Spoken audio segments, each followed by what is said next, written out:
I think it's a disaster. I don't really understand where we go from here. I think £1 million is not a farm that you could live off of. I think they're massively underrating the amount of farms it's actually going to affect. For the majority of farms, it's going to make it impossible to hand it down to your children without selling land.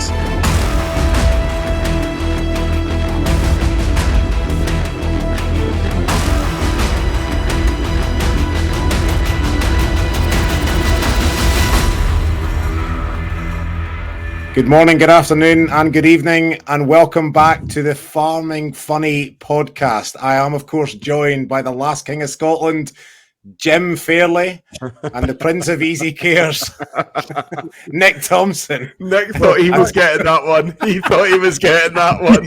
I did. Genuinely gutted. I'll make it up to you next week then, Nick.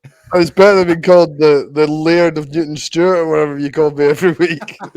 I was thinking a good one for you going forward. The Prince of Paisley. Just start calling you the Prince of Paisley. Yeah, no, you're right. I'm going to have to stand corrected, boys, because it was on this podcast a couple of weeks back that I announced that I never thought the government would actually tinker with agricultural property relief. I thought it was too big a thing to tinker with, but here we are a week later, and they've done it. Who was reformed it? You, yes, you were. I will stand corrected.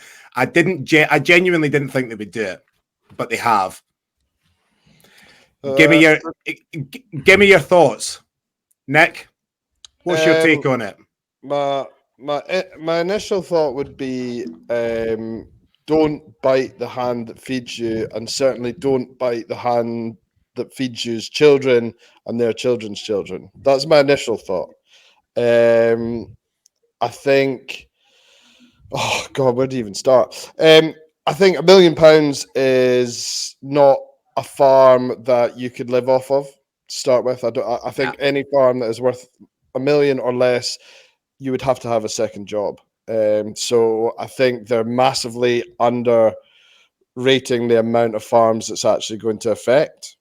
I think for the majority of farms, it's going to make it impossible to hand it down to your children without selling land or selling off assets of some sort. What else do I think? Yeah, I think it's a disaster. I don't really understand where we go from here. So yeah, that's where I'm at. Jim, what's your thoughts? Unsurprised. I had a strong feeling it was coming. I think what they've done is it shows the naivety of how the whole government procedural system works as to when they come to setting up these sort of ideologies as to how to raise some capital. I mean, they've gone to using sort of a calculator system and employed a heap of experts to give them the figures and try and figure it out with APR and BPR and all this sort of stuff. Why didn't they just go, when there's, sorry for people who don't know what I'm talking about, because they've said that there'll only be about, 70 farmers that will fall into the category, or 72% of farmers won't fall into the category of, yeah. Why did they not just go and phone land agents, right, and say, right, guys, in these regions,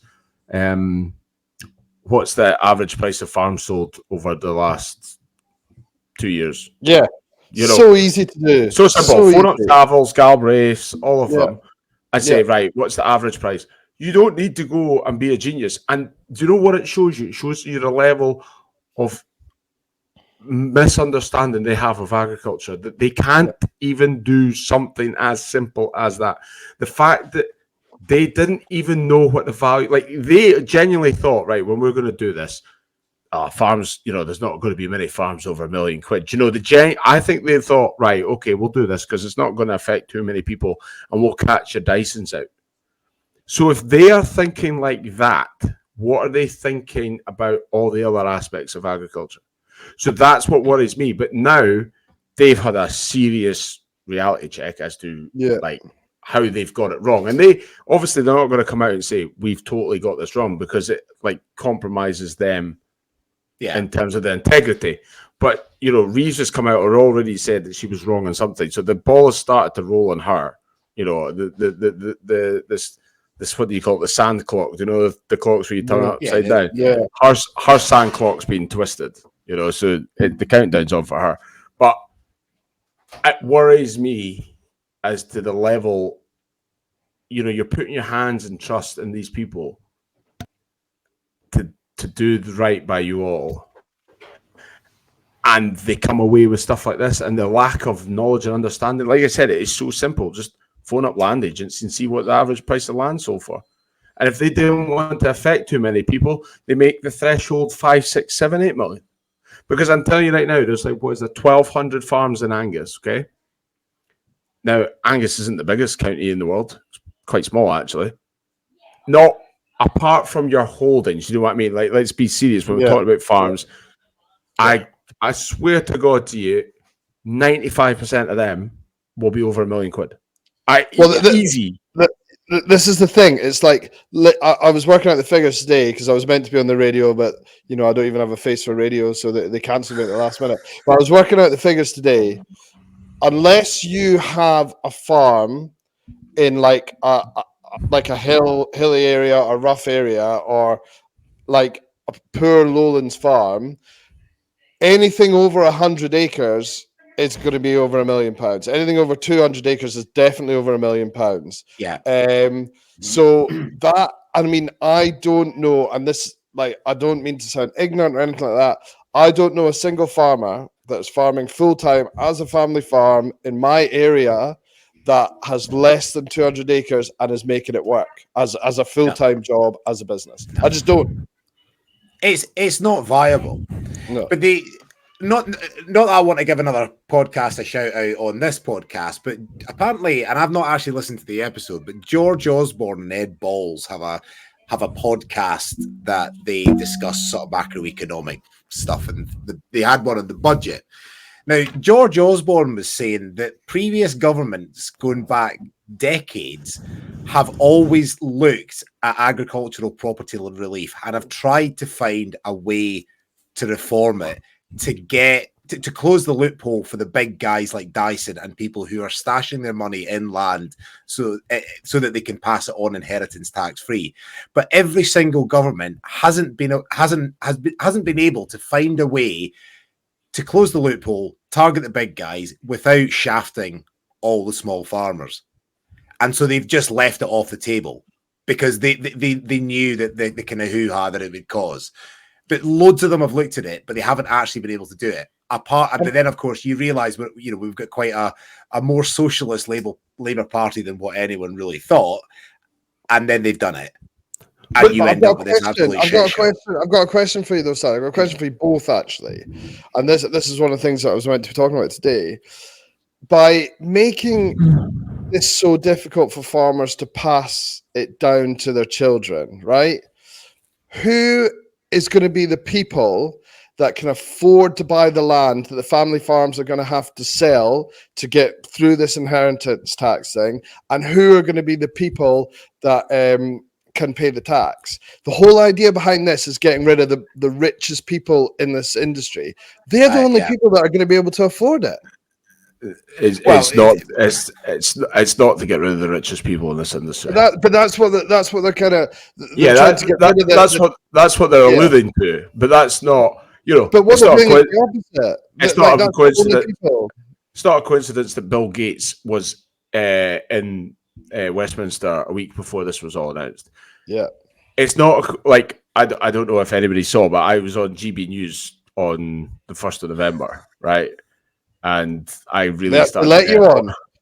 Yeah, and they gave me 6 minutes as well. Wow. They gave me airtime, and I kind of like, I mean, I've got my views on inheritance tax, and it's like, don't get me wrong, it's a bit of a seesaw. I am like, obviously, I think it's just, don't rock the cradle. I mean, it's an interesting industry to look at in terms of longevity and tradition, but it allowed me a platform to keep the noise on the Labour. It allowed me to keep going. But one of the interesting things, right? So live, the whole interview went out. Okay. So the 6 minutes, whatever it was, went out. Every single snippet that went on social media, they put the whole thing on apart from the very last bit. And the very last bit was I said, and who do you think the biggest owner of agricultural land in America is? Bill Gates. And at that point, they came in and they were like, right, we're going to have to stop you there. Thank you very much for joining us today. And they literally, if you go and watch anything on YouTube anywhere, you'll find it. The last bit they cut out was when I mentioned Bill Gates. Now, I don't know whether that's like because that's just like you can't do that on their platform. You might, but so do you agree that my theory is true? Like at the end of the day, like, by putting all these family farms in this position where they can't afford to continue, there's only the really wealthy that are going to be able to buy this all up and be able to afford the tax. I mean, sorry, go on, Jim. I mean, like, look, every situation is different, okay? So, like, everybody is in different positions. You might have some family farms that have got 1,000 acres and it's been debt-free for colossal amount of years, right? They don't have any debt. They've never borrowed any money. They don't have an overdraft. Everything's fine. They will be able to do it. They're making a noise because they've never been used to do it. They would be able to do it. How would they be able to do it though, Jim? Like if you've got 1,000 acres, right? That's got to be worth what, like 7 to 15 million, depending where you are. And I mean, so the tax on that is going to be like what, £2 million? Yeah, but it's just gearing. Like as I've said before, like banks will let you gear up to like 30% of your value. So 20% of your value, like it's doable. It's like just being loaned out. Yeah, but I know £2 million to just give away. No, you don't. You just put it against your asset. You don't. But I'm just saying it is like there is people that are doing that already. But it's those people that will then get caught. So it's the people who are already debted up will then get caught if it's not already sorted out. So everybody's position is totally different. So it's not like it's not like it's easier for somebody else than another person because everybody, somebody's probably worked their arse off to get 1,000 acres debt free. And then they're going to have £2 million that they then owe to the bank to pay this off. Yeah, but I think but I don't think we'll get to that point. No, I think because they've completely misjudged it in terms of values, I think they'll come out and I think they'll change the threshold. So the Farmers Weekly, I agree with you, Jim. The Farmers Weekly have published an article today that the NFU were in speaking with DEFRA and the government this afternoon, looking at they've said how they've arrived at their figures and how it's been calculated. So I think you're right. I think the threshold is far, far, far too low. They will have to raise that threshold. The trouble with it is, and there was noise when this all broke last week that people were like, oh, we'll just, hunker down for 48 years and wait for a Conservative government to come in and reverse it. I don't think any subsequent government that's going to come in is going to fully reverse it. It's never, I don't see, and I say this, I was wrong last week, I might be wrong again with this, but I don't see how any subsequent government are going to reverse it entirely and put it back to zero. They might reform it or they might change it, but I don't think it will go back to zero. Well, it's a no-brainer because it makes them money and they don't look like bad guys. But like what we're missing here, before the Labour government got in, They're fucking telling everyone that they're going to back British farming, back us, do this, do that. Yeah. And they just lied, like literally lied. It's a problem. Yeah. Like, is one thing that even before all this, because you notice it with politicians in elections gone by, that they never ever carry out what they say they're going to do. Yeah. Or they don't. They change things that they said they weren't going to change, or they don't change things they were going to change. What's high? For a long time, I thought they need to come out with, during a government, you say that you've investigated, I don't know, 5 or 10 key things that you have proven that you will be able to change. And you have to make evidence that you stick by what you say to the people that that have got you elected, okay? Like, without being too blunt, they've committed fraud. Like, I was going to say exactly that. Like, they like you. It's literally like, basically, Nick. For me, right? It's like me growing a heap of potatoes, okay, telling someone who needs to buy them, has no choice but to buy them. I've said, and say, right, I'm allowed to rent this ground, but he has to buy the tatties off of me. But don't worry, I'll do them to you for £200 a ton. Guarantee it, I promise you. He rents me the ground. I grow the tatties, and I turn around to him and go, yeah, I need 500 quid. Are you need them? If worse, you sell them to someone else. Like, that's basically what they've done. It is fraud. There needs to be a lot more accountability. Yeah. In all, and this isn't just for farming. This is to do with, like, I don't know, the NHS or schools or whatever it is. The trouble with it, and I'd be really interested to see what the kind of legal cases around it. But the thing is, I reckon they get round it by, because if you look at that famous clip that's going around when Keir Starmer said, we fundamentally back British farming. His whole thing was, we they're a national treasure, and we back British farming. He never ever said at any time, we are not going to abolish the APR. And this is the thing. I think they get around it by saying, "Oh no, he has that. He has." So there was a boy. Yeah, there was a boy. I saw. What's the name of this? Was it Steve Reid, the DEFRA secretary? No. Oh, there was a guy. I saw a video today of a guy standing up in Westminster. He was a farmer, but he's from. Is it Great Yarmouth? Right. Oh God, what was his name? He's quite a well-known agricultural politician. I can't remember what his name was. Anyway, he stood up and he said, you specifically said that you wouldn't change it. And then this bald-headed guy stood up, was like, yes, well, we didn't know the state of the Black Hills, so that's why we have, and then sat back down again. But do you want to know the thing that really, really bugs me, right? Oh, so over the course of time, there's this 22 billion black hole, right? So for the length of the government's gone on, we're at 22 of a deficit, right? Why did they need to raise 40 billion so quickly? Like, do you know that? That's like your bank coming to you going, "Oh, I need you to pay off your debt in a year."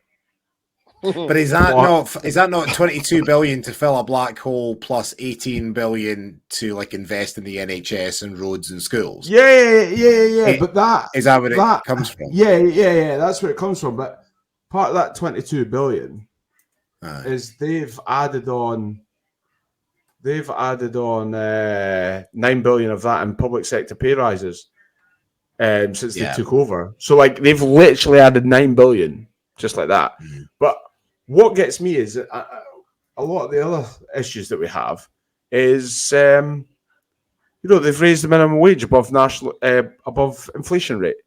Okay, so that's interesting, because what happens is they get more NI contributions. So they not only does the minimum wage goes up, but they get more NI contributions, which then, unfortunately for these people, they don't realize that will drive inflation.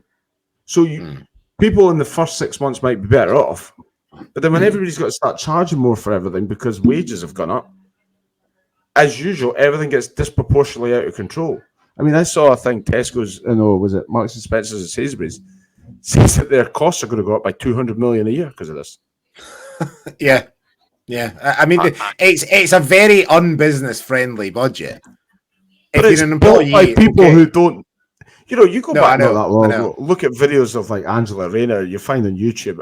I mean, you're like, where did you find you in a matchbox? Do you know what I mean? You're like, how did you get to that? And it's like Rachel Ray, she's like, yes. She's like, if you watch her, right, put her side by side with Keir Starmer, she's literally like the female version. The way she speaks and everything and it's just like, I just struggle to comprehend how these decisions can be made by a handful of people that have such a massive knock-on effect. And how are the Bank of England not stepping in going, wait a minute here. But sorry, I was go going on, to say, Nick. like, the other thing about it is, like, I just can't go over it. It's like, why fuck with farmers? Like, literally, like, you know, we're the industry that supplies so many different industries, as you say all the time, Jim. Like, think on the fucking knock-on effects of jobs and costs, and like, it's just, and I mean, like, farmers, for fuck's sake, like, they're squeezing us from every side. Do you know what I mean? They've got this inheritance tax now. The costs are constantly rising for us all the fucking time. They're trying to take away grants. It's just like, do they generally just not want us to produce food in this country? Like, is that what it comes down to? Yeah, they want you to be relying on big corporations for Yeah. producing food so that they can dangle the carrot and you'll jump whenever they want you to jump. Because the problem is they've realised that without sounding harsh here, the public have forgotten the importance of how key it is that food keeps keeps civil rest. Do you know what I mean? It keeps everything, and they know that food controls the world. Like, there's no more important resource out there than food. Yeah, because I think the knock-on effect from what they're gaining is the knock-on effect is enormous to raise something like 500 million quid or something like that. As you say, the implications are enormous, but we're all in agreement. Go on. Can I quickly just say one of those stupid fuck ups? Do you know how they've put VAT on private schools? Yeah. Right. There's been an oversight that has found a loophole that private schools are now allowed to go back and claim 10 years worth of VAT repayments that they've made on, doing up buildings and all that. They're able to go back and claim 10 years worth of VAT back. Fuck's sake. That'll be enough to dish out scholarships for the next 4 years anyway, won't it? Aye, absolutely. So we're all in agreement that it's an absolute shit show. But question to you both: where does the industry, where do farmers go from here? What's the solutions? Because there's been a lot of chat that you can't just stick it in a trust, and it's not quite that easy. And do farmers take out massive loans? Do they sell land? Do they transfer it quicker? Where's it going to go from here? Well, I just want to say two things. Go. That's not 100% answering your question, but I will answer your question. First thing, the rally in London, I think, is really, really important. And actually, everyone's talking about it on social media and stuff, but if only 50 people actually turn up on the day because they think everyone else is going, then it's going to be a complete disaster. So if you're thinking about going, fucking go. First point. Second point, I read an article today, which I actually, we've discussed personally off the record about, strike action and stuff like that. And we've all got different arguments, and they're all agreeable and understandable arguments, whether we do or do not do it. But there's something I read today which I thought was fucking brilliant. I didn't actually know it was a thing, but do you know that water companies send a lot of their human waste to farmers down south or wherever it is to spread on the fields as a way of getting rid of human waste? Well, they are talking about going on strike and not taking that waste, and therefore it will be put back into water systems or waterways and affecting the environment. So actually, that would cause another huge industry problem with the water side of things as well. So those are my two little things. In terms of if it actually does stick, I think there's some very clever financial people out there that will help farmers, and there's a lot of money to be made for them by helping us save some money. And also, if worst came to worst, I think the only thing would be is to sell land. I mean, I personally can't borrow any more money from the bank because I'm trying to make the best of our business as we can. So I borrowed to the hill. So for us, that would be the only option. But hopefully, farm advisors, financial advisors out there would see and hopefully find ways to help us. But hopefully it won't come to that. The thing I struggle with is, like, a lot of farmers don't do it for the money, in the basis that there ain't a huge amount of money floating about the industry. I mean, anyone coming in and looking at a business that gives you a return of 0.5%, 1.5% would probably take a run for the hills. So the bedrock under which the entire industry was sort of based was the condition that you could hand on that business and hand on the land to the next generation tax-free. But with that now gone and that bedrock undermined, I just question where the incentive for a lot of people to keep going is.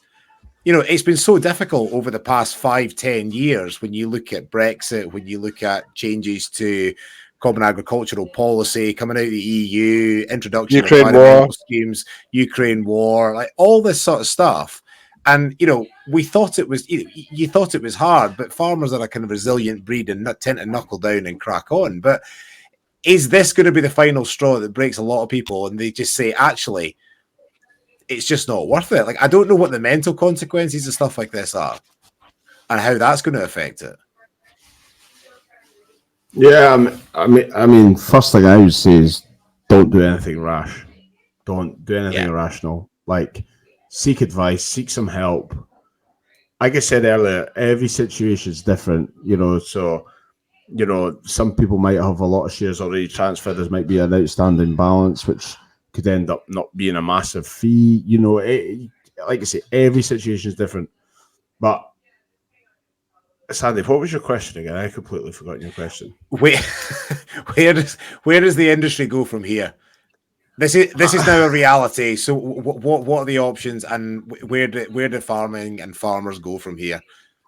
Well, to be honest, we sorted things out sort of pre-budget.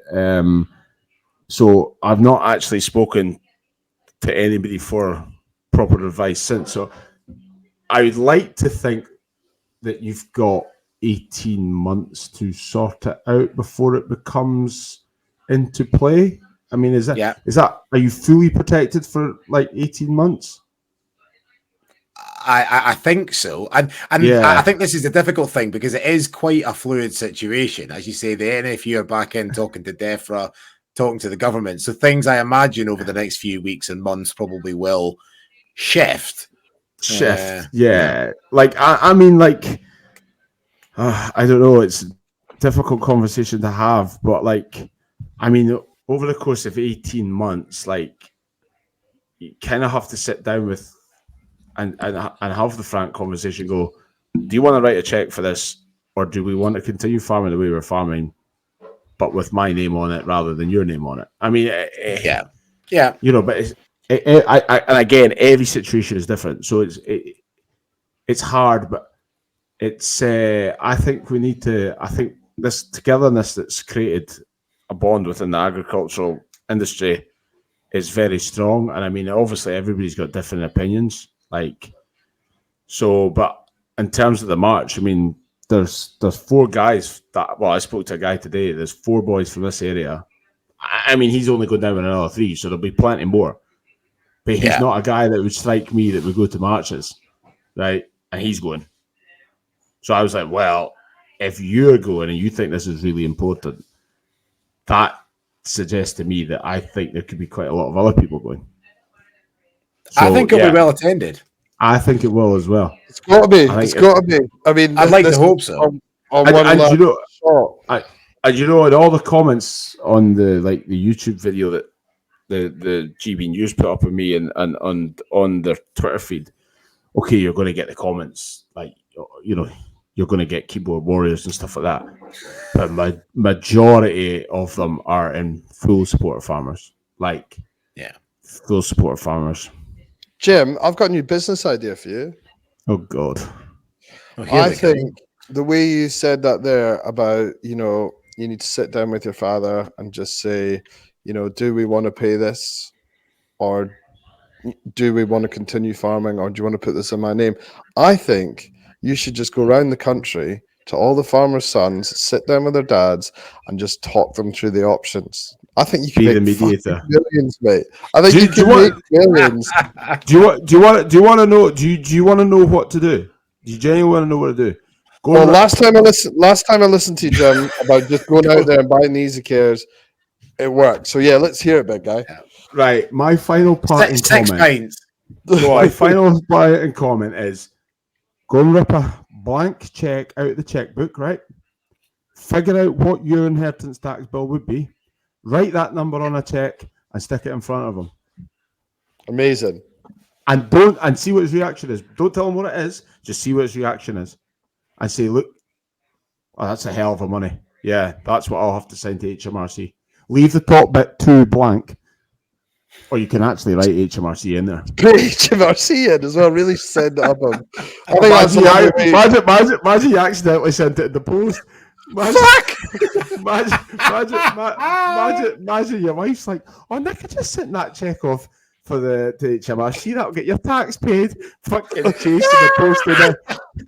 This is the one time you're glad your road's given the you're glad your road's given the postie a puncture. Just running down behind him as you come out the shower, bollock naked. Be worth it to get the check back. Be worth it. Do anything to get that check back. But I think you're right, Jim. I think, and the sort of optimist in me says that, not necessarily every cloud, but I think if there's one positive thing that could come out of this is the fact that a lot of family farms will, a lot of families, farming families will sit down and have very, very frank and open and honest conversations and bring forward that tax and succession planning piece, because we know as an industry, we are awful at it. The average age of a farmer is far too high. There's people that are 80 plus that are still hanging on to land. So if there's anything that's going to be good that comes out of it, that could potentially be it. Was there also a raise in stamp duty in the budget as well? And that might have been on second homes. Ah, right, okay. Potentially. Okay. Well, they've also they've declassified pickup trucks and now made them in the same bracket as cars as well. So thanks, Chelsea tractor drivers. And on that bombshell, chaps, we're going to leave that. Rather than saying bombshell, so we think up some sort of farming conundrum to finish on from now on. Because, that's top gear, isn't it? On that skippery hole. Nice! See you next week! I'll take that. Yes, absolutely.